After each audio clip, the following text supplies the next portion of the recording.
নবী আমি আপনাকে জগৎ সমূহের রহমত করে পাঠাইলাম। রহমতের নবীর কারণে মক্কার মানুষগুলো এত দামি হয়ে গেল। আল্লাহ জিব্রাইল আমিনকে দিয়া চিঠি পাঠায় দিলেন আর বললেন, যাও মক্কার কিছু কিছু মানুষ এত দামি, আমি আল্লাহ এদের ওপেন জান্নাতের সুসংবাদ দিয়ে দিলাম। বয়ান তো আপনারা কম জানেন না, এরপরে এত বয়ান এত বয়ান এত বয়ান করতে হয় কেন? আপনারাও তো জানেন মিথ্যা বলা হারাম, গালি দেওয়া হারাম, চুরি হারাম, ডাকাতি হারাম, নাচ দেখা হারাম, গান শোনা হারাম। এরপর আপনারা করেন, আমরা বাধা দিলে আপনি আমার আর সালাম দেন না, দিলেও নেন না। স্বার্থে আঘাত লাগছে, শেষ। আর খতিব সাহেব যদি বলে তো চাকরি শেষ। 2-4 হাজার টাকায়ও মানে এটা রিমান্ডের মধ্যে থাকি ইমাম সাহেব। আপনারা যারা সরকারি চাকরি করেন, বেসরকারি চাকরি করেন, প্রতিদিনের ডিউটি কয় ঘন্টা বলেন?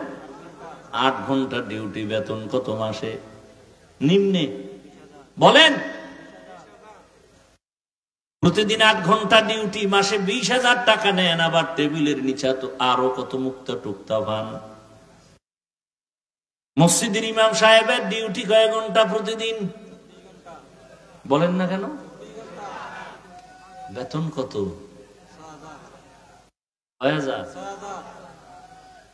ঘুমের ভিতরে ঠাডা পড়া দরকার ছিল এই জাতির উপরে। শুধু মুহাম্মদের উম্মত হওয়ার কারণে আল্লাহ হেফাজত করছেন।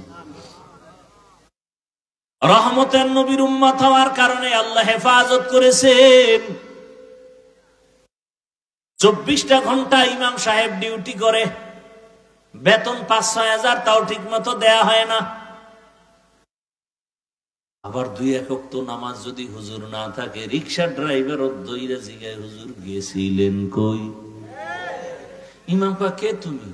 আমি রিক্সা ড্রাইভার। এত পাওয়া? মাসে 5 টাকা বেতন দিই।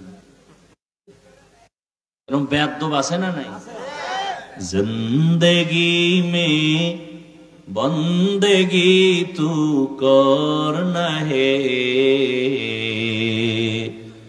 जिंदगी में बंदगी तू करना है, जिंदगी बे बंदगी शर्मिंदा है, जिंदगी बे बंदगी शर्मिंदा है। यहाँ हम सब मुसाफिर दिल ना लगा,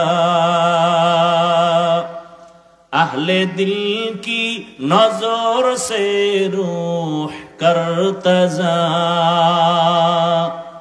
शाह दौलत सब फकीर गर नेक ने है, शाह दौलत सब फकीर गर नेक ने है, जिंदगी में बंदगी तू करना है, जिंदगी बे बंदगी शर्मिंदा है, जिंदगी बे बंदगी शर्मिंदा है। এর এলাকার বাবারা, বৃদ্ধ বাবাজি, যুবক, পর্দার আড়ালের মা বোনেরা, এ জমিনে যত ভালো ভালো সন্তান আছে সব খবর নিয়ে দেখবেন মায়ের কারণে ভালো। গাছ ভালো হলে ফল ভালো, মা যদি ভালো হয় সন্তান ভালো। দুনিয়াতে যত ভালো সন্তান দেখেন, খোঁজ নিয়ে দেখবেন তার মায়ের আদর্শ ভালো হওয়ার কারণে সন্তানের আদর্শ ভালো। এসপি সাহেবের ব্যবহার ভালো, খোঁজ নিয়ে দেখবেন তার মায়ের আদর্শের কারণে। ডিসি সাহেবের ব্যবহার ভালো, মায়ের কারণেই হয়েছে। এ জমিনে বড় বড় দামি সন্তান আসছে শুধু মায়ের চরিত্র ভালো হওয়ার কারণে।